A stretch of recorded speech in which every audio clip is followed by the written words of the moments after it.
السيدة خيرة الفلاس، رئيسة الجمعية الحاضرة الشفشاونية ورئيسة المجموعة أيضا. جمعية الحضرة الشفشاونية تأسست في 2003، وكان من أول المشاركة ديالها هو الحفل ديال مولاي الحسن صاحب الجلالة محمد سلطان صلى الله.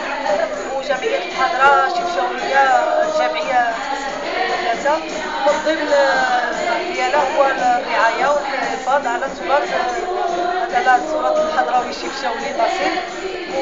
والحمد لله جمعية الحضرة الشفشاونية شاركت عندها عدة مشاركات جميع مهرجانات وطنية، ومنهم مهرجانات عديدة كهجرية غالية عفوا، ومهرجان وليدي، ومهرجان روح الكاس، ولها عدة مشاركات خارج الوطن العربي، الجزائر وإسبانيا وألمانيا وفرنسا، والحمد لله. ولها كذلك عدة مشاركات إن شاء الله هذا العام كذلك في بلجيك.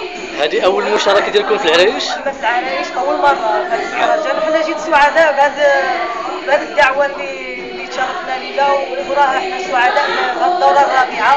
نتمنى إن شاء الله بحول الله التوفيق، وأننا نشارك مرة أخرى إن شاء الله بحول الله في هذه الدورة.